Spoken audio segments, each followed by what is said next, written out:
What's more difficult to decide, what's for dinner or how to best save for your future?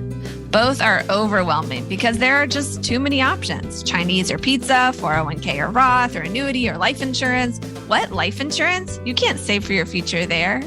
Or can you? Hi, I'm Amanda Neely, and welcome to the Wealth Wisdom Financial Podcast, episode 105, Financial Decisions and How to Make Them with Too Many Options. And I'm Brandon. Even saying the word overwhelm can trigger some overwhelming feelings. Let's take a second to calm and center. So as you're thinking about all this overwhelming stuff, I want you to just let it go. Breathe in and breathe out. Breathe in again and breathe out. Now we did our yoga here. Now, Amanda's the yoga person. I need to do these breathing exercises more often anyway, because it is overwhelming. It probably doesn't surprise you if we tell you there are over 450 different financial products out there. As of right now, there might even be more every 5 minutes. Who knows? I don't know if anyone knows the exact number. Plus, there are as many ways to use those products as there are people in the world. It's totally overwhelming and keeps too many people stuck. Today, we want to empower you to move forward with whatever financial decision is causing you to feel overwhelmed with all the options you could explore. So today, the big question is this: what if you didn't have to choose, but you also didn't have to let someone else choose for you? That's a really great question. Yeah. Are you sick and tired of hearing the same old financial advice? We feel you. We're fed up with the same old truisms that fall flat when you get into the unique opportunities and challenges of specific situations. This show is all about bringing you historic wisdom around building wealth with practical insights on how to apply that to your journey. When conventional financial thinking doesn't get you where you want to go, you need wealth wisdom. Let's master wealth building together. So first, let's talk about the problem a little more. As we recently heard a teacher say, if someone doesn't understand the problem, the solution doesn't matter. So here's a fun fact. The word overchoice was first used in 1970, over 50 years ago, in a best-selling book called Future Shock, written by a husband and wife team, Alvin and Heidi Toffler. The same book also popularized the term information overload in 1970. If they had overchoice and information overload then, what do you think we have now? Yeah, whenever you told me this book, I was like, oh yeah, it's definitely a new top 10 bestseller, I bet you. Not a new top 10 bestseller from 1970. And overchoice and information overload are problems even worse in the financial industry than perhaps anywhere else. It is all over the place, right? There's so much overload and information. There are only so many restaurants that you could feasibly get to for dinner tonight, but you could literally move your money all the way around the globe in a nanosecond. Yet, and I'm going to say something that might surprise you. I think the problem really isn't the number of options. The problem with feeling overwhelmed and feeling stuck with making a financial decision, the problem is that you don't really know all the options that you have. And it's science's fault. There's been a lot of research into the economic implications of overchoice. But most of that resource has helped businesses offer you the right amount of choices with no more choices and no less choices. The more choices that you have tends to increase the time it makes time it requires to make a decision. So notice the next time that you're trying to buy something, just how many choices are offered to you and how much time it then takes to make a decision and of what to buy and what not to buy. Notice too, if the more profitable businesses offer you fewer or more choices or offer you filters to help you decide which choices to make. Can we all say the Zon has used this research? Yeah. And I think you can see even profitable some of those businesses, the chicken place, right? Or another place that is burgers and more, Right. Even ice cream shops know exactly how many flavors to offer you and no more and no less. Yep. So if you reached out to an investment advisor recently, you might notice that they show you a few options, but not all the options you could do. Even if you use a robo-advisor, there's an algorithm and other constraints in effect to help you not feel overwhelmed and invest more money with them. So they want to make sure that they're doing the right things according to the algorithm to keep you going. Yeah. And we know you know this. You're clever, right? You know that there's often at your favorite restaurant a secret menu or options that you can get if you just ask questions. And similarly at investment firms or other places where you could put your money, they might not show you all the options unless you know how to ask for them or you have a certain amount of money that you can put with them. They're businesses too, right? They're going to follow a lot of this stuff to get your money. And so as you're coming into this financial world or you've been into it for a while, you might even be deciding between different investment firms and their offerings. And there's a difference between investing and saving. So you're also weighing your savings options. And it feels like the further you get into exploring, the harder it becomes. So how do you put it all together? How do you make a financial decision when you might not even know all your options? And should you know all of your options is another question. We've got some practical ideas. The first is something you need absolutely zero financial experience or knowledge to do. The other ones build on top of the first and are meant to help you make financial decisions with confidence and clarity. I'm really excited about this first one. It's maybe it's the yogi part of me. This first one actually comes from Alvin and Heidi Toffler, the authors of Future Shock that we shared earlier. After they wrote that book and other books, they later became chairman and chairwoman of the United States Committee of the United Nations Fund for Women. And then in 2006, they wrote a book called Revolutionary Wealth.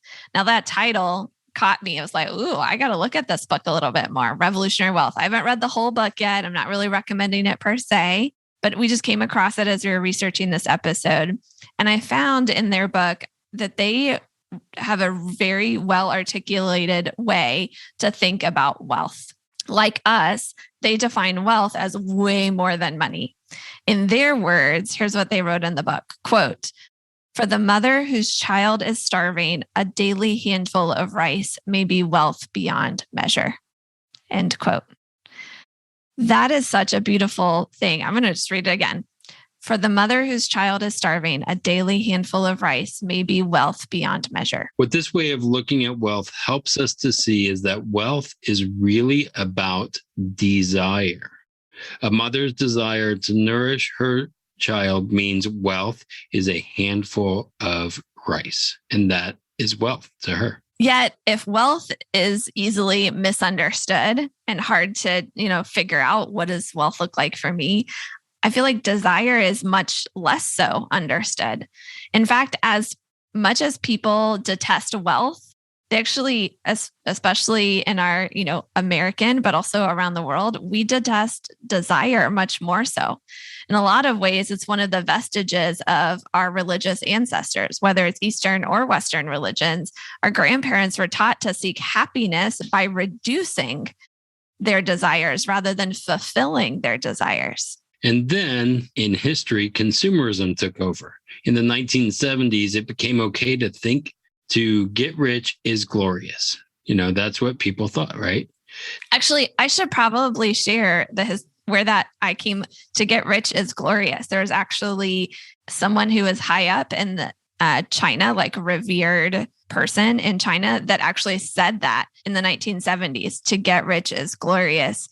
And it became okay in China to almost be okay with not voluntarily staying poor for the good of your community. To actually pursue rich could be glorious and a worthwhile pursuit, even in China. Yeah. Oh, that's interesting. And that's a different background or dynamic from there. Today, in 1 year, we see as many advertisements trying to get us to buy and want more as our grandparents saw in their entire lifetime. So in other words, if we're not careful, our desires are manipulated and controlled by those with enough money to buy ads. And the financial industry is no different. Again, do an ad filter, kind of think through that as you're watching or going through life today, right? Part of why so many people's desire cryptocurrency or gold or an ETF is because they're being told that they should desire it. So people are saying, well, I need crypto, or I need a real estate deal, or I need gold, or I need an ETF, because other people are, or the ads that they're watching. And you'll notice, even if you do YouTube and all of that, you'll find things that are similar to your interest, and it's all targeted. So our first step to make a financial decision with confidence that you can believe in, despite all the options out there, despite all the ads trying to tell you what you should do, starts with a blank sheet of paper and a clear mind. Wow, that's not a lot of stuff. Blank sheet of paper and a clear mind. So we invite you to set aside everything you've heard and anything you've seen.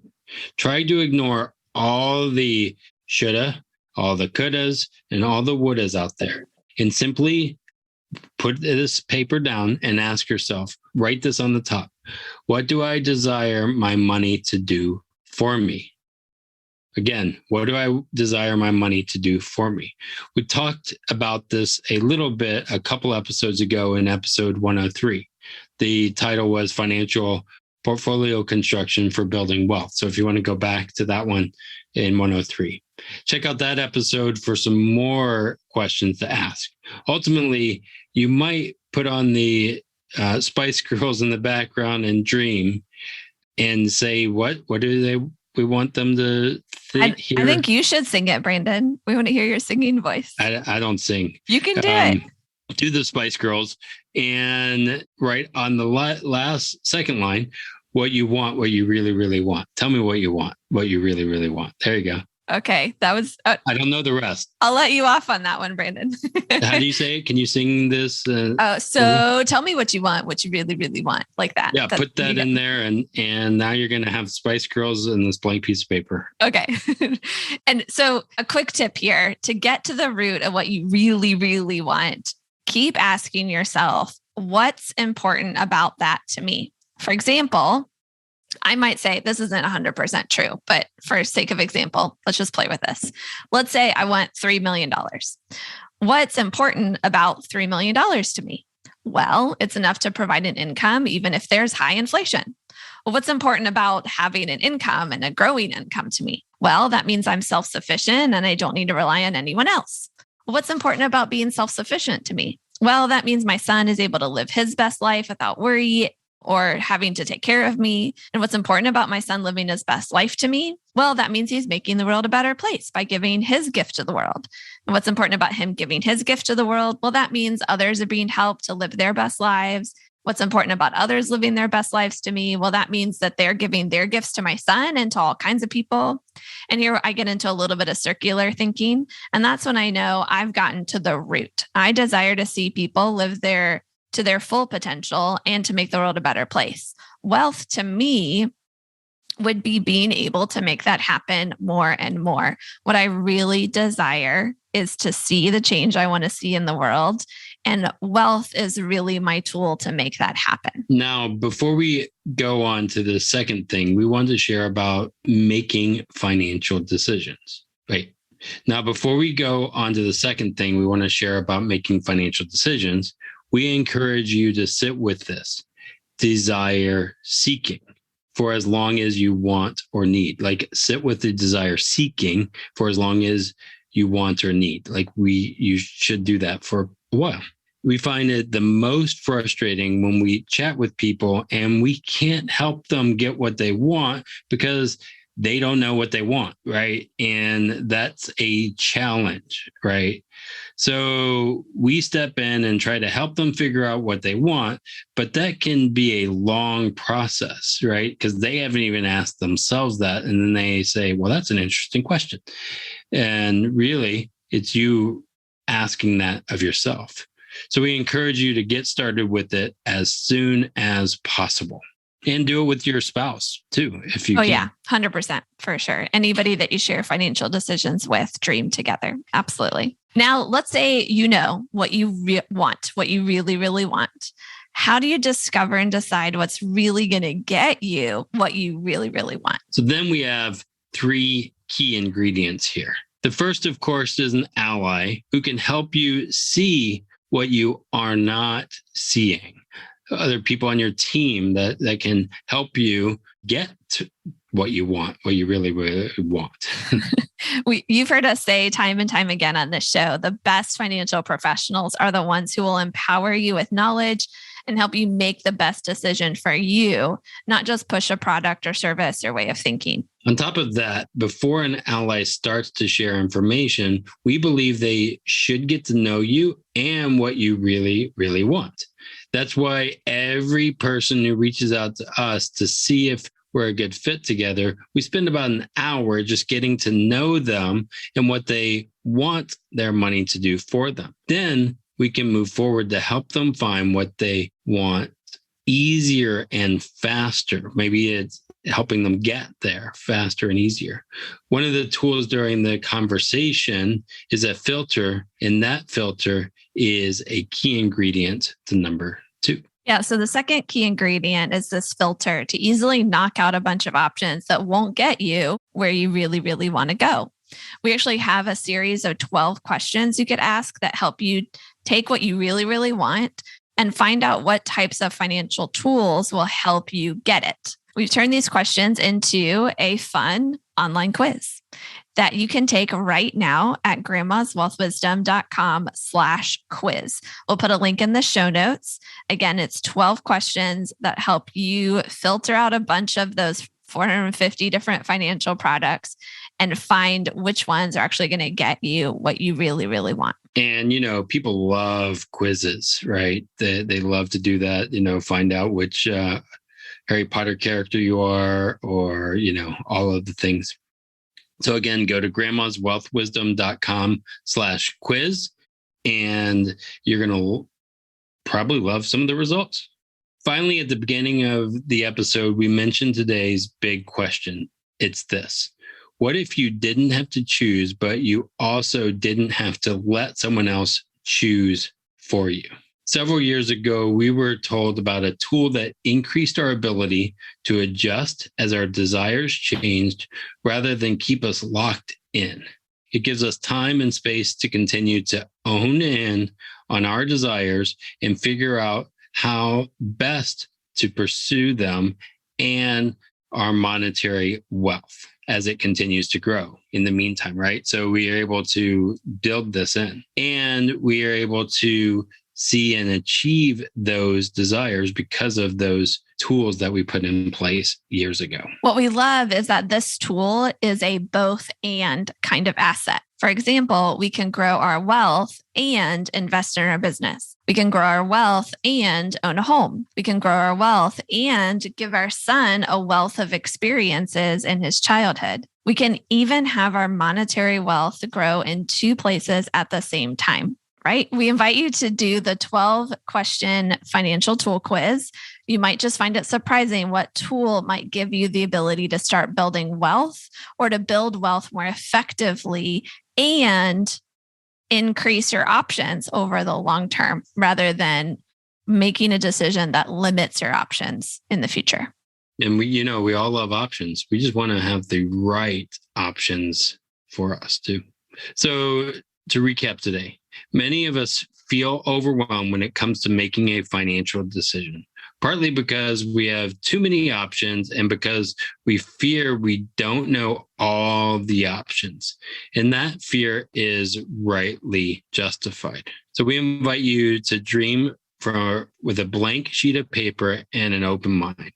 And again, write this down. What do I desire my money to do for me? Answering that question will help you know what wealth really means for you. Not for me, but for you.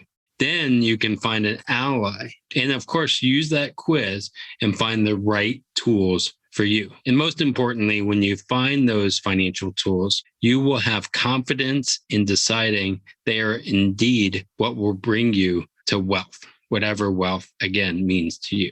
In our experience, that is the wise path to wealth.